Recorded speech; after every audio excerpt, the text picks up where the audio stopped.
நிறைய கேள்விகள் அனுப்பியிருக்கிறீங்க. எல்லா கேள்விகளுக்கும் உடனடியாக பதில் கொடுக்க முடியல. கொஞ்சம் கொஞ்சமாக கொடுத்துட்டு இருக்கிறோம். இன்றைக்கும் நம்ம சில கேள்விகளுக்கு பதில் பார்க்க போகிறோம். நம்ம நேரடியாகவே நிகழ்ச்சிக்குள்ளே போகலாம். வாங்க கேள்விகளுக்கான பதிலை நாம் பார்க்கலாம். முதலாவது கேள்வி ஒருத்தர் கேட்டிருக்கிறாங்க. 1 சாமுவேலின் புஸ்தகம் 28ஆம் அதிகாரத்தில் நம்ம வாசிக்கிறோம் இல்லையா, அந்த குறி சொல்கிற அஞ்ஞானம் பார்க்குறதான ஸ்திரீ கூப்பிட்ட உடனே சாமுவேல் எழுந்திரிச்சு வந்து சவுல் கிட்ட பேசுகிறாரு அப்படிங்கிறதான ஒரு விஷயத்தை நம்ம பார்க்குறோம் இல்லையா. இந்த விஷயத்தை பற்றி அவங்க கேட்டிருக்கிறாங்க, வந்தது சாமுவேலா. இது ரொம்ப நாளாக இந்த சந்தேகம் இருக்குது. இந்த சந்தேகம் நிறைய பேர் கேட்டிருக்கிறாங்க. இதுக்கான விளக்கத்தை நம்ம இன்னைக்கு வேதாகமத்திலிருந்தே பார்க்க போகிறோம். இந்த வந்தது சாமுவேலா இல்லையா அப்படின்னு கேட்டிங்கன்னா அது நிச்சயமாக சாமுவேல் கிடையாது. எப்படி கிடையாது? அது வந்து சொல்லுதே, நாளைக்கு நீ இந்நேரம் என்னோடு கூட இருப்பாயின்னு சொல்லிச்சு. சொன்ன மாதிரியே சவுல் மறுநாள் இறந்துட்டாரே, எல்லாமே இப்படி சொல்கிறாங்க. உண்மைதான். அந்த வார்த்தைகளை நல்லா கவனிங்க. அந்த சாமுவேல் என்கிறதான அந்த ஆவி வந்து சொல்லக்கூடிய காரியம் என்னன்னா, சவுலை பார்த்து சொல்லுகிறது, நாளைக்கு இந்நேரம் நீ என்னோடு இருப்பாய் அப்படின்னு சொல்லுது. சவுல் நாண்டு கொண்டு செத்தார், அதாவது வாளில் விழுந்து செத்தார். நம்ம எல்லாருக்கும் தெரியும், சூசைட். அது ஒரு வகையான சூசைட். ஆனால் சாமுவேல் என்கிறதான மனுஷனோ பரிசுத்தவான். இவர் மேல் பாதாளத்தில் இருக்கக்கூடியவர். சவுல் மரணம் அடைந்தது தற்கொலையின் மூலமாக. அப்படின்னா அவர் தாழ்ந்த பாதாளத்துக்கு போவார். தாழ்ந்த பாதாளத்தில் யார் இருக்கிறாரோ பிசாசுகள் தான் இருக்கும், துன்மார்க்கர் தான் இருப்பாங்க. மேல் பாதாளத்தில் பரிசுத்தவான்களுக்கு என்று கர்த்தர் வேறு இடம் ஏற்பாடு பண்ணியிருந்தார். அந்த இடத்தை தான் அதற்கு பின்பாக பரதீசாக அவர் எடுத்துக்கொண்டு மரணத்திற்கு பிறகு இயேசு கிறிஸ்துவின் மரணத்தினாலே அவர்கள் மீட்கப்பட்டு பரதீசுக்கு போனாங்கன்னு இருக்கு. அப்போ அந்த ஆவி சொல்லக்கூடியதான காரியம் என்னன்னா, நாளைக்கு இந்நேரம் நீ என்னோடு இருப்பாய் அப்படின்னு சொல்லுது. ரெண்டாவது, இந்த பாதாளத்துக்குள்ள போகிற ஒரு ஆளு திரும்பி வெளியே வர முடியாது. எப்படி நம்ம சொல்றோம் அப்படின்னா, இந்த ஆபிரகாம் சம்பவத்தில் வாசிக்கிறோம் இல்லையா, அந்த ஐஸ்வர்யவான் என்ன சொல்றான் ஆபிரகாம் கிட்டனா, அங்கிருந்து நீங்க ஒரு தடவை அந்த லாசரியோ யாராவது ஒருத்தர் அனுப்பி வச்சா 5 சகோதரர்கள் இருக்கிறாங்க, அவங்களுக்கு அது பிரயோஜனமாக இருக்கும் அப்படின்னு சொல்றாரு. அப்ப ஆபிரகாம் சொல்ற வார்த்தை என்னன்னா, இங்கிருந்து யாரும் போக முடியாது, அவங்களுக்கு அங்க மோசேயும் தீர்க்கதரிசிகளும் உண்டு, அதாவது நியாயப்பிரமாணம் புஸ்தகங்கள் இருக்கு, அதை ஃபாலோ பண்ணாங்கன்னா அவங்க ஒழுங்கா இருப்பாங்க. இங்கிருந்து ஒருத்தர் போய் சொல்ல முடியாதுன்னு அர்த்தம். அப்படின்னா என்ன அர்த்தம்னா, மரித்தவன் ஒரு தடவை மரித்ததுதான், அதற்கு பிறகு இந்த பூமிக்குள்ள வர முடியாது அப்படின்னு அர்த்தம். இன்னும் உங்களுக்கு வசனத்திலிருந்து 3வது ஆதாரத்தை இன்னும் தெளிவா சொல்லணும்னா, இதை நீங்க நல்லா புரிஞ்சுக்கிட்டீங்கன்னா உங்களுக்கு தெரியும். 1 சாமுவேலின் புஸ்தகம் 15ஆம் அதிகாரத்துல 35வது வசனத்தை நீங்க வாசித்து பார்த்தீங்கன்னா, சவுல் அதற்கு பிறகு தான் மரணம் அடைய மட்டும் சாமுவேலை பார்க்கவில்லைன்னு இருக்கு. அந்த வசனத்தை நல்லா கவனிச்சு பாருங்க. சவுல் தான் மரணம் அடைய மட்டும் சாமுவேலை பார்க்கவில்லை. சாமுவேல் மரணம் அடைய மட்டும் இல்ல, சவுல் தான் மரணம் அடைய மட்டும் சாமுவேலை அதுக்கு பிறகு பார்க்கவில்லைன்னு இருக்கு. அப்ப சவுல் உயிரோடு இருக்கும்போது பார்த்தது யாருன்னா சாமுவேல் கிடையாது. ஏன்னா வசனம் தெளிவா சொல்லுது, அவன் மரிக்கிற வரைக்கும் அவன் சாமுவேலை பார்க்கவே இல்லை. அப்ப அவன் பார்த்தது ஒளியின் வேஷம் தரித்த ஆவி நம்ம சொல்றோம் இல்லையா, அந்த மாதிரி சாமுவேலின் வேஷம் தரித்த ஆவி. அதுதான் அந்த இடத்துல வந்து அவனை மோசம் போக்குது. இந்த ஆவி இன்னைக்கும் நிறைய பேரை மோசம் போக்கும். சாமுவேலின் ஆவி இல்ல, சிலர் மரித்த அந்த குடும்பத்தினுடைய ஆவி வந்து பேசுச்சு, அது உள்ளதை கரெக்டா சொல்லுச்சு, இப்படிலாம் சொல்லுவாங்க. அதோட அர்த்தம் என்னன்னு கேட்டா, அந்த மரித்து போன மனுஷனுடைய அந்த பெயரை வைத்துக்கொண்டு, அந்த குரலை வைத்துக்கொண்டு இந்த ஒரு ஆவியானது அந்த குடும்பத்தை ஆளுகை செய்யும், அவங்களை அப்படியே கேப்சர் பண்ணும். அது என்ன செய்யும்னா, நடந்த விஷயங்கள் எல்லாம் கரெக்டா சொல்லும். அதனால இவங்க என்ன செய்யறாங்கன்னா, எப்படி அப்புறம் அந்த ஆவி வந்து நடந்ததெல்லாம் கரெக்டா சொல்லுது, நடந்ததெல்லாம் எல்லாமே தான் பிசாசுக்கு தெரியுமே, அது கரெக்டா வந்து சொல்லும். அதையும் தாண்டி இன்னும் அவங்க என்ன சொல்லுவாங்கன்னு கேட்டீங்கன்னு சொன்னா, நடக்க போற விஷயத்தையும் அது சொல்லுச்சு அப்படிம்பாங்க. இந்த நடந்த விஷயம் 10 சொல்லிட்டு நடக்க போற விஷயம் 2 சொல்லும் போது நாம எப்படி ஆயிடுவோம்னா, இந்த நடந்த விஷயத்தெல்லாம் சொன்ன உடனே அதை நம்ப ஆரம்பிச்சிருவோம். நாம் அதை நம்பின உடனே அது நடக்க ஆரம்பிக்கும். அதான் அதோடைய உண்மை. நான் விசுவாசித்தது அது நடக்கும், நாம நம்பினது நடக்கும், நான் பயந்தது எனக்கு நேரிட்டது, அந்த மாதிரி கதையில அது வந்துடும்.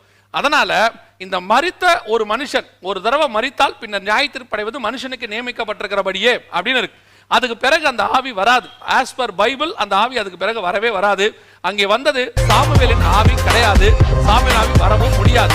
இன்னைக்கும் அந்த மாதிரி காரியங்கள் நடைபெறுகிறது. அதை நம்ப வேண்டாம். வசனத்தின்படி சாமுவேல் அதற்கு பிறகு மேல் பாதாளத்திலிருந்து ஏறி வரவே இல்லை.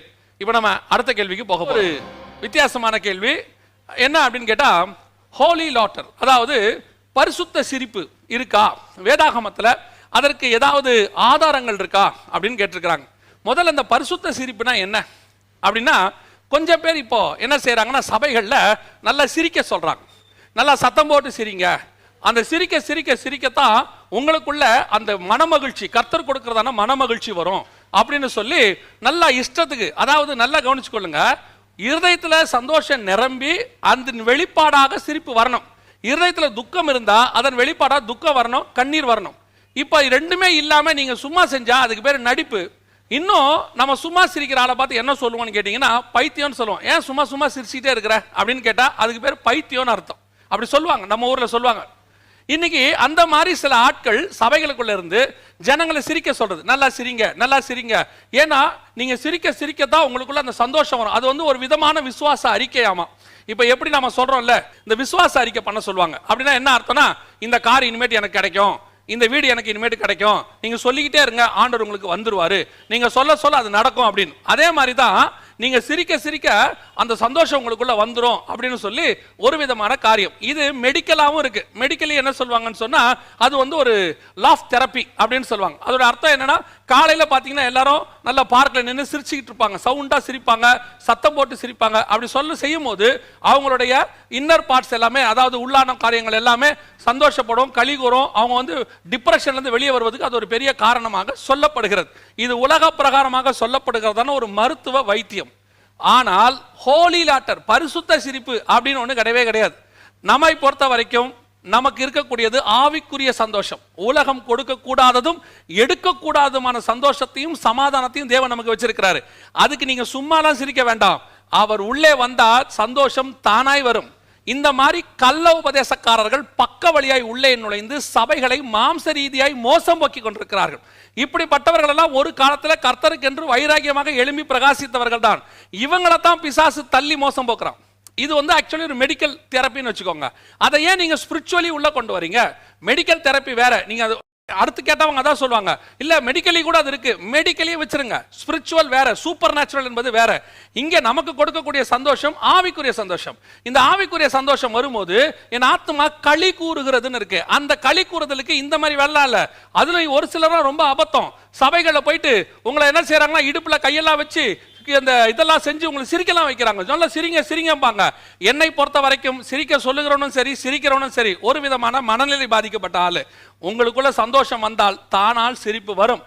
நமக்குள்ள ஒரு ஆண்டவருடைய களி கூறுதல் வரும்போது நம்ம அறியாமலேயே நாம் தேவனோடு கூட களி கூறுகிறோம். சிலர்லாம் வர்ஷிப்ல பார்த்துருக்கிறீங்களா, அவங்க கண்ணை மூடி நல்லா ஆராய்ச்சிட்டு இருப்பாங்க, ஆனால் சந்தோஷப்பட்டு இருப்பாங்க, களி கூர்ந்துட்டு இருப்பாங்க.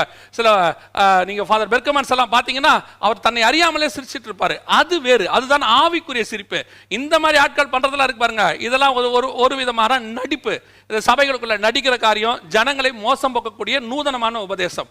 இதை நீங்க நம்ப வேண்டாம். இதுக்கு வேதத்துல எந்த விதமான ஆதாரமும் இல்லை. இது கொஞ்சம் ரிலாக்ஸான ஒரு கேள்வி. ஒருத்தர் கேட்டிருக்கிறாங்க, ஜிம்முக்கு போலாமா, போறது பாவமா அப்படின்னு சொல்லி கேட்டிருக்கிறாங்க.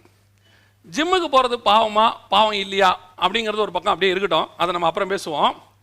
ஆக்சுவலா இந்த சரீரம் தேவனுடைய ஆலயம். இது கர்த்தர் கொடுத்ததுன்னு வச்சுக்கோங்க, கர்த்தர் தான் கொடுத்திருக்கிறார். அப்ப இந்த ஆலயத்தை பத்திரமாய் பாதுகாக்க வேண்டிய பொறுப்பு நமக்கு இருக்கு. நம்முடைய ஆத்மாவுக்கு எவ்வளவு இம்பார்ட்டன்ஸ் கொடுக்குறோமோ அதை விட கொஞ்சம் குறைவாகவும் இதுக்கு நீங்க கொடுக்கணும். இதை பத்திரமா பார்த்துக்கணும், நோய் இல்லாம பார்த்துக்கணும், இதை நீங்க சரியா வச்சுக்கணும். இயற்கை பிரமாணம் ஒன்று இருக்கு. அந்த இயற்கை பிரமாணத்துக்குள்ள இந்த சரீரம் இருக்கணும். தூங்க வேண்டிய நேரத்துக்கு தூங்கணும், சாப்பிட வேண்டிய நேரத்துக்கு சாப்பிடணும், எல்லாமே செய்யணும். உபவாசம் இருக்குமா அது வேற, உபவாசம் இருக்குமா நம்ம தனியாக உபவாசம் இருக்கிறோம், அதெல்லாம் வேற. மற்றபடி இதுக்கு செய்ய வேண்டிய, கொடுக்க வேண்டியது, குளிக்க வேண்டியது குளிக்கணும், நீட்டா வச்சுக்கணும், கிளீனா வச்சுக்கணும், எல்லாம் செய்யணும். அப்படி இல்லாமல் சில நேரங்களில் நாம என்ன செய்யறோம் அப்படின்னு கேட்டா, இதுக்கு ஓவர் இன்லோடு கொடுக்குறோம், ஓவரா உள்ள போடுறோம், இன்டேக் நிறைய இருக்குது. அதுக்கு நாம தேவையான அளவு கலோரிஸ் எரிக்காதனால நாம பொதுவாகவே இன்னைக்கு உலக பிரகாரமாகவே இந்த ஒபிசிட்டிங்கிறது ஒரு மிகப்பெரியதான வியாதியா மாறிக்கிட்டு இருக்கு. என்ன காரணம்? நம்ம எல்லாருமே ஒயிட் காலர் ஜாப் எதிர்பார்க்கிறோம். ஃபேனுக்கு கீழே உட்காந்து வேலை பார்க்கணும், அப்புறம் ஏசி ரூம்ல வேலை பார்க்கணும், நம்ம எல்லாருமே ஒரு பெரிய கம்பெனியில் இருக்கணும், எம்என்சியில் ஒர்க் பண்ணணும், எல்லாம் அதான் விரும்புகிறோம். ஏன்னா லட்சக்கணக்கில் சம்பாதிக்கணும், எல்லாம் உண்மைதான். ஆனால் அதை சம்பாதிச்சுட்டு அந்த பணத்தை கொண்டு போய் ஜிம்மில் கொடுத்து நம்ம என்ன செய்கிறோம் அப்படின்னு கேட்டிங்கன்னா, நல்லா காலையில் வாக்கிங் போகிறோம், நிற்கிற இடத்துலையே நல்லா நடக்கிறோம், நல்லா தேவையான எக்ஸசைஸ் பண்ணுறோம், அந்த கேலரியை எரிக்கிறோம். ஆக்சுவலாக முந்தி நம்முடைய வேலை எப்படி இருந்துச்சு ஒரு 20-30 வருஷத்துக்கு முன்னாடினா, நம்ம வேலையே எக்ஸசைஸாக இருந்தது. இப்போ ஆண்கள்லாம் காலையில் கிளம்பி வேலைக்கு போவாங்க, அவங்களுக்கு வந்து ஒரு சைக்கிள் தான் இருக்கும். டூ வீலர் கூட அந்த காலத்தில் பெருசாக அவங்களுக்கு இதெல்லாம் இருக்காது, மோட்டார் வாகனம் இருக்காது, ஒரு சைக்கிள் தான் இருக்கும். அந்த சைக்கிள் மிதிக்கிறது ஒரு பெரிய எக்ஸசைஸ். அவங்க வெயிட்டை தூக்கி வச்சு அதை பண்ணி இதை பண்ணி எல்லாம் செய்வாங்க. அட ஆஃபீஸில் வேலை பார்க்குறவங்க கூட பெரும்பாலானவங்க என்ன செய்வாங்கன்னா, சைக்கிளில் போவாங்க, இல்லை நடந்து போவாங்க. பெரிய பெரிய லட்சாதிபதிகள் தான் அந்த காலத்தில் கார் வச்சிருப்பாங்க, மற்ற எல்லாருமே நடந்து போவாங்க, இல்லை சைக்கிளில் போவாங்க. அப்போ அதுவே அவங்களுக்கு ஒரு எக்ஸசைஸாக இருந்துச்சு. ஊரில் இருக்கிற கிராமத்தில் இருக்கிறவங்களாம் வயலில் காட்டில் வேலை செய்கிறவங்களுக்குலாம் வேற தேவையே இல்லை. இன்றைக்கும் பாருங்க, நம்ம ஆளுங்க லட்சக்கணக்கில் செலவு பண்ணி 6 பேக் கொண்டாராம். நீங்க இருக்கிற விவசாயியை போய் பாருங்க, அவருக்கு இன்னும் 6 பேக் கரெக்டா இருக்கும், பக்காவா இருக்கும். அவருக்கு எந்த விதமான சுகரும் கிடையாது, பிபியும் கிடையாது. நல்ல சாயங்காலம் 6 மணி ஆனால் சாப்பிட்டு தூங்கிடுவாரு. காலையில் 4:30 மணிக்கெல்லாம் எழுந்திரிச்சு வேலைக்கு போயிடுவாரு. நமக்கு நைட்டு 11:30-12 மணி வரைக்கும் தூக்கமே வர மாட்டேங்குது. அப்புறம் காலையில் 10 மணிக்கு 11 மணிக்கு எழுந்திரிக்கிறது, இது எல்லாமே இயற்கை பிரமாணத்துக்கு ஆப்போசிட்டா போயிருச்சு. அப்போ அந்த ஜிம்முக்கு போறது சரியா தப்பா? உங்க உடம்ப நல்லா வச்சுக்கிறதுக்கு நீங்க வாக்கிங் போறீங்க, எக்ஸசைஸ் பண்றீங்க, நல்லா எல்லாமே சரிதான். அது நீங்க செய்யறது பாவம் கிடையாது. அவர் கேட்டிருக்கிறது பாவம் கிடையாது. இப்ப சில ஊழியக்காரங்க அந்த காலத்துல இருந்து சொல்லுவாங்க, அது ஜிம் எல்லாம் போக கூடாதுங்க, எதுக்கு அங்கெல்லாம் போய்கிட்டு அப்படின்னு சொல்லி. ஜிம் எல்லாம் போக கூடாது. ஆனா அன்னைக்கு உள்ள ஊழியக்காரங்க நடந்து ஊழியம் பண்ணாங்க. எல்லா இடத்துக்கும் நடந்து ஊழியம் பண்ணுவாங்க. ஒரு நாளைக்கு 10 கிலோமீட்டர் 5 கிலோமீட்டர் நடப்பாங்க, செருப்பு தேய நடப்பாங்க, நல்ல உபவாசம் இருப்பாங்க. இன்னும் சொல்ல போனா நம்முடைய ஸ்பிரிச்சுவல் பிரேயர் மெத்தட் இருக்கு பாத்தீங்களா, இதுவே ஒரு வகையான எக்ஸசைஸ். நல்லா முழங்கால் போட்டு நல்லா நெத்தி தரையில படுற அளவுக்கு முகம் குப்புற விழுந்தான், அதெல்லாம் இருக்கு பாத்தீங்களா, அதெல்லாம் ஒரு நல்ல எக்ஸசைஸ். அதுவே உங்களுக்கு ஃபிளாட் ஸ்டமக் வந்துடும். நம்ம ஆட்கள் அதெல்லாம் இப்ப செய்யறது இல்ல. அதனால உங்களுக்கு நல்ல உடம்பு வேற மாதிரி ஆயிடுச்சு. நல்லா கையை தட்டினீங்கன்னா இது ஒரு அக்கு பிரஷர். இந்த கையை தட்டும் போதே உங்களுக்கு தேவையான எல்லாமே கிடைக்கும். நம்ம ஆண்டவர் நமக்கு எல்லாமே இதுல பண்ணி வச்சார் ஸ்பிரிச்சுவலி. நம்ம அதை விட்டுட்டோம். இப்ப நம்ம என்ன செய்யறோம்? வேற வழி இல்லாம எக்ஸசைஸ் அப்படின்னு ஒன்று போறோம். எல்லாருமே தான் சொல்றேன், இங்க இருக்க பேசுற நானும் சரி, கேட்கற நீங்களும் சரி, எல்லாருமே எக்ஸசைஸ் ஒன்று பண்ணி உடம்ப குறைக்கணும். இப்ப நம்ம உடம்ப நல்லா வச்சுக்கணும்னு நினைக்கிறது ஒரு தப்புமே கிடையாது. பட் நம்ம இன்னைக்கு வேற நிலைமைக்கு போனதுனால, நம்முடைய ஒர்க்கோட ஸ்டைல் மாறினதுனால, லைஃப் ஸ்டைல் மாறினதுனால, இன்னைக்கு இந்த உடம்ப நல்லா வச்சுக்கணுன்றதுனால இவங்களாம் ஜிம்முக்கு போகணும் அப்படின்னு நினைக்கிறாங்க. ஜிம்முக்கு போனாலும் சரி, எங்க போனாலும் சரி, எல்லாத்தை விட ஸ்பிரிச்சுவல் ஆக்டிவிட்டிஸ் ரொம்ப முக்கியம். ஜிம்முக்கு கரெக்டா எழுந்திரிச்சு போறீங்க, அந்த அளவுக்கு கரெக்டா எழுந்திரிச்சு ஜோம் பண்றீங்களா? அதுக்கு மட்டும் கரெக்டா போக முடியுது. அந்த ஜிம்முக்கு போகும்போது கரெக்டா என்னென்ன ஃபுட்டு சாப்பிடணும், அதை எப்படி முட்டை குடிக்கணும், அப்புறம் முளைக்கட்டின பயிர் எப்படி சாப்பிடணும், இதெல்லாம் கரெக்டா பண்ண தெரியுது. கரெக்டா பைபிள் வாசிக்க தெரியுதா? அதெல்லாம் பண்ணாம இது பண்ணா பாவமா தான் முடியும். வெளிநாட்டில் இருக்க ஊழியக்காரங்க எல்லாம் கரெக்டா எழுந்திரிச்சு நல்லா ஜோம் பண்ணுவாங்க. அதுக்கு பிறகு உட்காந்துக்கிட்டு அந்த மில்லில் உட்காந்து நடப்பாங்க. அவங்க பாத்தீங்கன்னா வாக்கிங் போவாங்க, அப்புறம் ஜாக்கிங் போவாங்க, எல்லாம் செய்வாங்க. அப்புறம் வெளிநாட்டுக்காரங்களை பார்த்து நம்மளும் இப்போ ஜாக்கிங் போறான், அவன மாதிரி ஜோமும் பண்ணும்ல. ஸ்பிரிச்சுவலாகவும் கரெக்டாக இருக்கணும், ஃபிசிக்கலாகவும் கரெக்டாக இருக்கணும். ஃபிசிக்கலி நீங்கள் ஃபிட்டாக இருக்கிறது ஒரு தப்பும் இல்லை. கர்த்தர் கொடுத்த சரீரம், இதை பக்காவாக வச்சுக்கணும். அதை விட முக்கியம் ஆத்மா, அதை பக்காவாக வச்சுக்கணும். ஃபிசிக்கலி நிறைய ஆட்கள் இந்த ஃபிசிக்கலுக்கு பயங்கர இம்பார்ட்டன்ஸ் கொடுத்துட்டு ஸ்பிரிச்சுவலி பயங்கர வீக். சிலர் நல்ல ஸ்பிரிச்சுவலி ஸ்ட்ராங்காக இருந்துட்டு ஃபிசிக்கல் கவலையே பட மாட்டாங்க. அப்புறம் பார்த்தா கிட்னி ஃபெயிலியரு, கிட்னியில் ஸ்டோனு, இந்த மாதிரி நிறைய வருது. ரெண்டுத்தையுமே கரெக்டாக வச்சுக்கணும். ஆண்டவர் இது ரெண்டுமே ஆண்டவர் கொடுத்தது தான். சரீரம் என்ன பிசாஸ் கொடுத்ததா? இதுவும் ஆண்டவர் கொடுத்தது தான். இதையும் கரெக்டாக வச்சுக்கணும், ஆத்மாவும் கரெக்டாக வச்சுக்கணும். நீங்கள் உங்கள் ஆத்மாவுக்கு தேவையானதை நல்லா ஜோம் பண்ணுங்க, நல்லா பைபிள் வாசிங்க, கூட உங்கள் சரீரத்தையும் நீட்டாக வச்சுக்கோங்க, ஒரு தப்பும் வராது.